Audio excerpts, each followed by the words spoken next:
the state of our health, something we strive to improve and maintain, but sometimes inadvertently destroy. Universally, it's vitally important, and the Germans have a universal word for it. Gesundheit. In today's episode, researchers are reporting an alarming increase in drug resistance among HIV-positive people undergoing antiretroviral drug therapy. Drug-resistant strains of the virus are appearing in 20% of all new cases. Mentally handicapped children often face discrimination in China, but a small private school in Beijing is trying to make a difference by giving a handful of pupils a brighter future. A major research study has revealed that nearly a third of heart attacks and strokes could be prevented with wider use of cholesterol-lowering medication. The drugs known as statins could also help people suffering from diabetes. And an air purifying system that can kill airborne biological agents in ventilation systems has been developed at the Johns Hopkins Applied Physics Laboratory. Not only will it destroy deadly anthrax bacteria, but smallpox as well.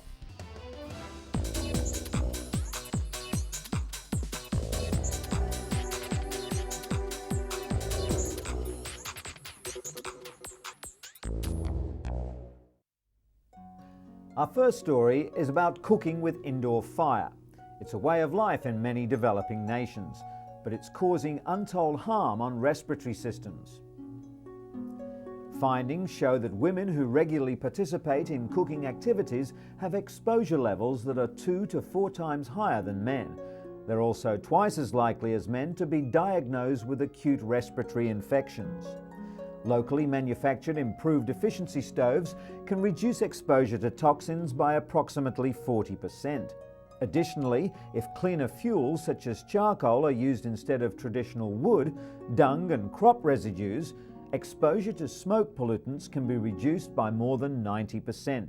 It's hoped that these results will get international aid groups like the World Health Organization to fund stove programs. The international assistance would help 2 billion people around the world to reduce the global burden of respiratory diseases. And speaking of clean air, a report released by the National Academics National Research Council found that below standard air quality on commercial planes is what often causes passengers to feel sick or dizzy. The report was commissioned by Congress after the Association of Flight Attendants made several complaints. Eileen Abt of the National Academies of Science headed the study and says air quality is a serious issue that's received little attention since the mid-80s.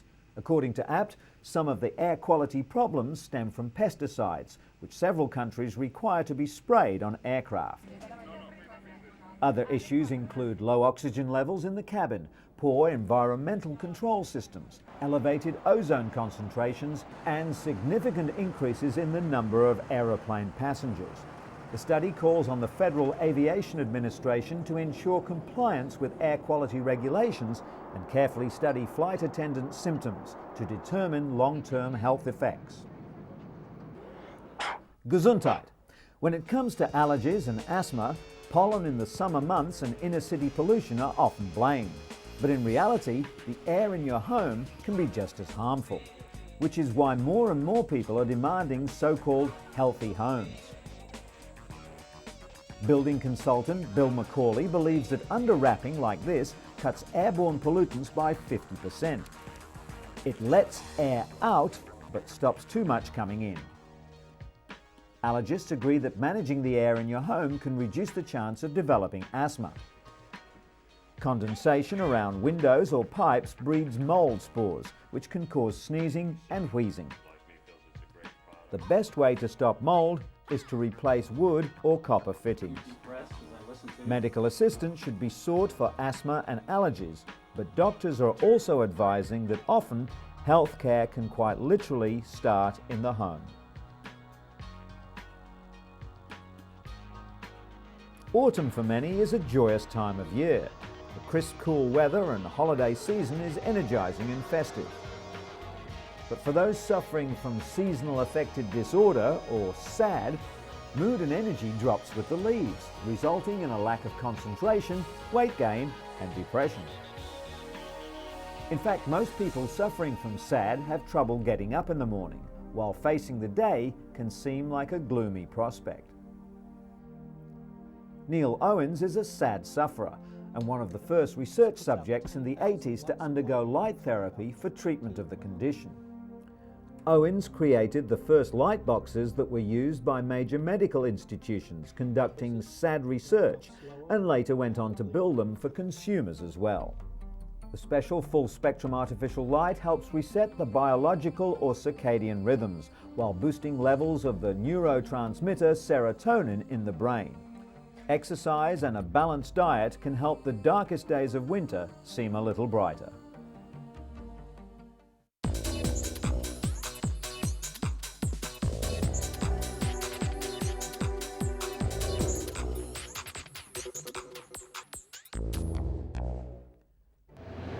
At first glance, the statistics don't seem so ominous.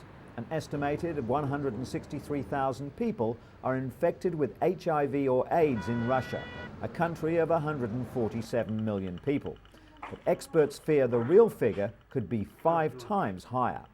In anticipation of World AIDS Day, UN AIDS and the World Health Organization released the grim statistics, showing the former Soviet bloc now faces the fastest growing infection rate. The increased use of intravenous drugs is of key concern, as is the epidemic in the pediatric population.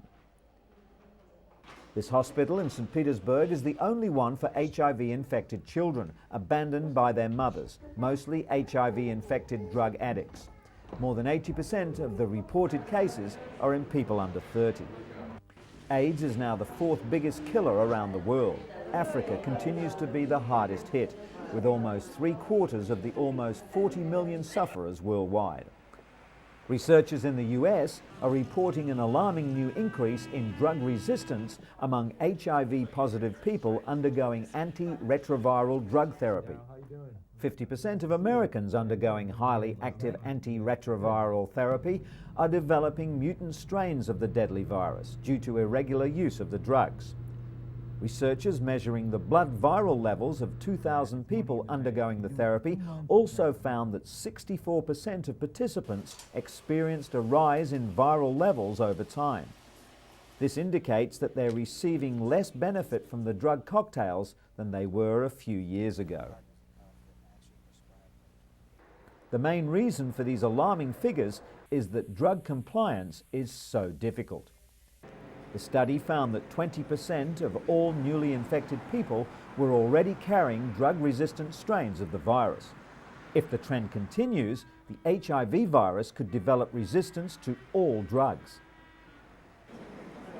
The AIDS crisis has had another unexpected side effect too. It sparked a diverse cultural response from both HIV-positive and HIV-negative artists. Positive Lives is one of the most remarkable responses. For 8 years, it's charted the course of the virus and its impact on people's lives. According to the exhibition curator, Kevin Ryan, this art has many different uses, for health, for education, and for knocking down barriers of stigma. Literature has also seen an explosion of HIV content. AIDS provides elements that are crucial for a good read: love, sex, death, and plenty of drama. Like no other health crisis, HIV has sparked creativity that comforts, questions, and also explains.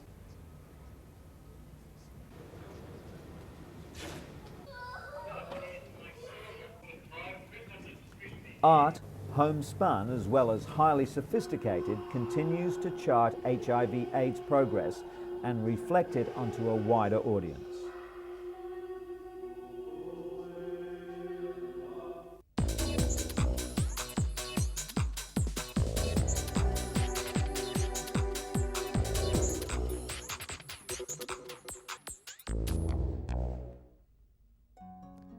Val Garvey was told not to expect any miracles when her son Poyrik was diagnosed with autism 3 years ago. Doctors told her he'd never be able to form relationships, use his imagination, hold conversations, or even dress himself. Now 6, Porik can do all that and more. Autism remains a mysterious condition that affects 1 in 500 people.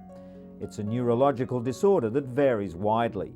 But what autistics all have in common is an inability to forge social relationships naturally. Porik's progress came from a unique home-based educational program pioneered by the parents of 28-year-old lecturer and writer Raun Kaufman of the Sunrise program at the Autism Treatment Center of America. At 18 months of age, Raun was diagnosed with severe autism and an IQ of less than 30. By the time he was 5, all traces of autism had disappeared. The Kaufmans realized that they had to get Raun's attention, so his parents joined him in his fun activities. The Garveys are now following the principles established by the Kaufmans 25 years ago. Through playing, Porik is learning to unlock his imagination, to communicate his desires, and above all, to build confidence. The Sunrise program doesn't offer a cure, but it provides the means for an autistic person to show the way in and for their parents to show the way out. For these youngsters in Beijing, studying is a constant uphill struggle. All of them are mentally handicapped to varying degrees. The Beijing Fortune School for Mentally Retarded Children is attempting to give these 50 children a brighter future. According to a recent survey, around 1% of children under 14 are mentally handicapped. That means that over 3 million children are in need of specialized education, but very few ever go to school. 2 women, Professor Huang Yiping and Professor Mao Yuyan, teamed up to open this school in 1985. Professor Huang's daughter, Wang Wei, is now 25 and works in the school kitchen.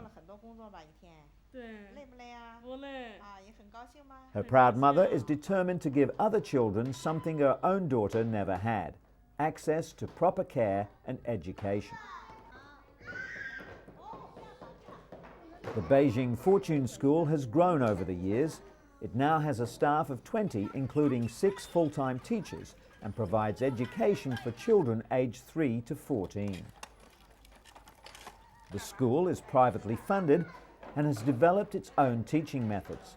There's much emphasis on recreational activities as well as the arts. It also provides in-house training for its teachers and support staff.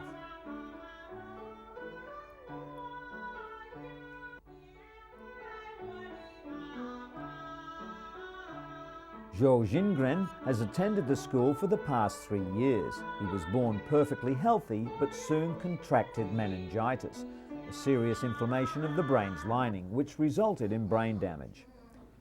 His parents, both well-off business people, hired a maid to watch him 24 hours a day, as all the local schools refused to enroll him. The real breakthrough came when they discovered the Beijing Fortune School. According to his teachers, Jingren could not stand still and would destroy things when he first arrived, but they've seen a substantial improvement. And his mother has too. In stark contrast, life is bleak for 13-year-old Gongyi, who lives in a poor village in the mountains north of Beijing. He hopes to drive a tractor one day, but he may not even be able to fulfill this simple dream. While the nearby town does have a school for mentally handicapped children, it costs more than the family's entire annual income. Gongyi now spends his days wandering around the countryside, and there's very little that can be done to brighten his future. When Anna Luzinski came to the United States from Austria for surgery over a year ago, it was cerebral palsy that made it difficult for the 7-year-old to walk. Surgeons operated for roughly 8 hours to lengthen several muscles and rotate her femur to bring about an amazing transformation. This pitter-patter of little feet is music to her mother's ears. The Mayo Clinic Biomechanics and Motion Lab in Rochester, Minnesota has the same technology used by Hollywood animators and video game designers, only they used it to help children like Anna walk normally. Anna is first outfitted with the cutting-edge equipment, which is monitored by cameras and balance plates all the way down to the heated floor.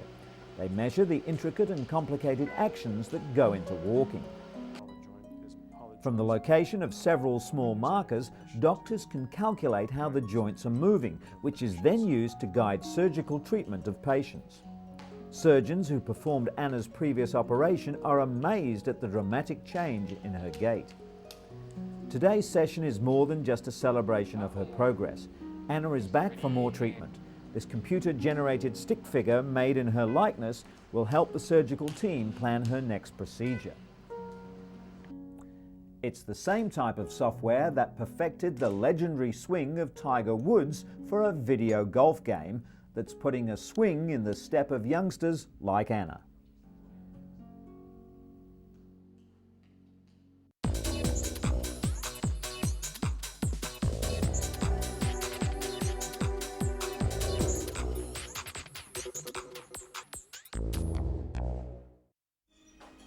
A major research study has revealed that nearly a third of heart attacks and strokes could be prevented with wider use of cholesterol-lowering drugs known as statins.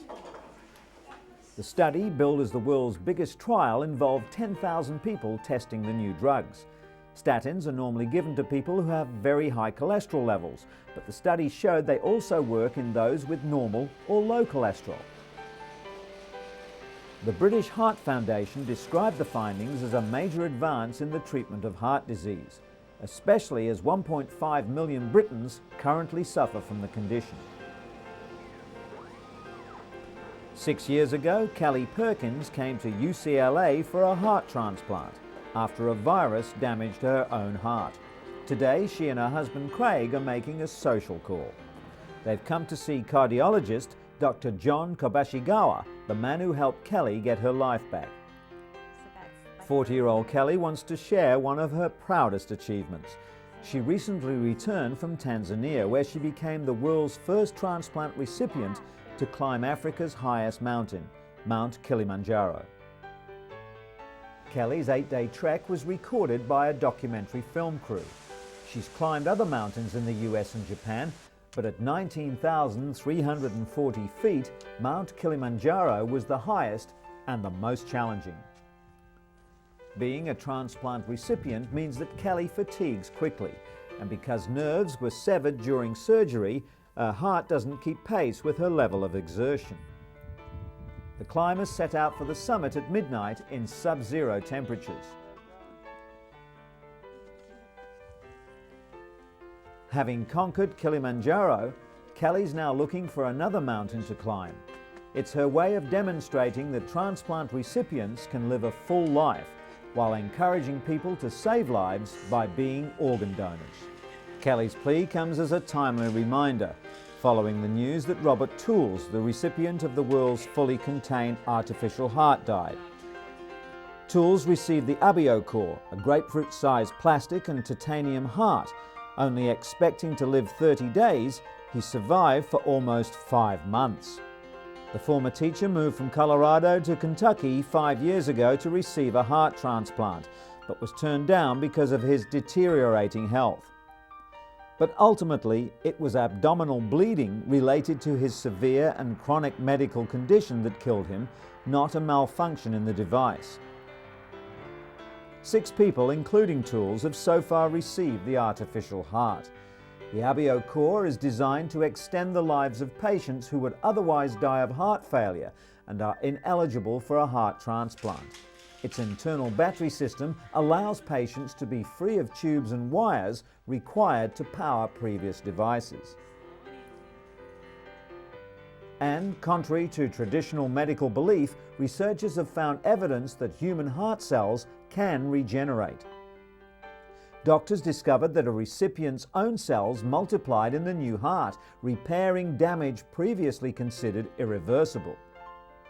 Just days after surgery, male transplant patients who received female hearts had new blood vessels and muscles with male chromosomes form in the female hearts. This means that the recipient's remaining heart tissue may have had primitive stem cells that were called into action to repair damage.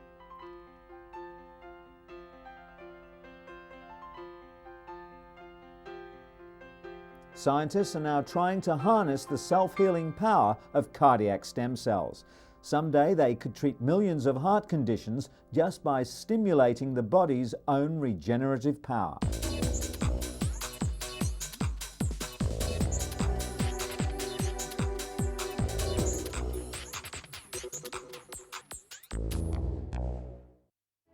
US researchers say they've created an air filter system that's capable of destroying the deadly anthrax bacteria and a host of other lethal viruses, including smallpox. The air purifier that can kill airborne biological agents in ventilation systems was developed at the Johns Hopkins Applied Physics Laboratory in Maryland. Dr. Richard Potambo created the device out of an inexpensive commercial filter, then added the purifying system. The hybrid unit combines free radicals to help kill the viruses, with new technology known to neutralize airborne pathogens with ultraviolet light. To test the device, scientists piped in molecules that imitate viruses, bacteria and spores. After being run through the filter and cultured, the artificial contaminants were dramatically reduced to an almost undetectable level. In addition to killing anthrax spores, Dr. Potambo's device could help hospitals prevent the spread of infectious agents. The filter's patent pending and could also be available for commercial use in subways, hospitals and government buildings within a year or two. In other news, the United States Centers for Disease Control has warned that prescribing doxycycline to pregnant women who may have been exposed to anthrax could be harmful. Health officials worry that doxycycline could stunt fetal growth when taken during pregnancy, recommending instead the antibiotic Cipro, the first drug approved against inhalational anthrax. The latest health recommendations for pregnant women is the opposite of the recommendation issued by the CDC to the general public, who are now advised to use doxycycline over Cipro as the first drug of choice. The change came when health officials became concerned that Cipro was being overprescribed, which could lead to possible resistant strains of the bacteria. Doctors are now advised to prescribe doxycycline to non-expectant patients who may have been exposed to anthrax. Although no clinical tests have been conducted, the CDC believes that Cipro is unlikely to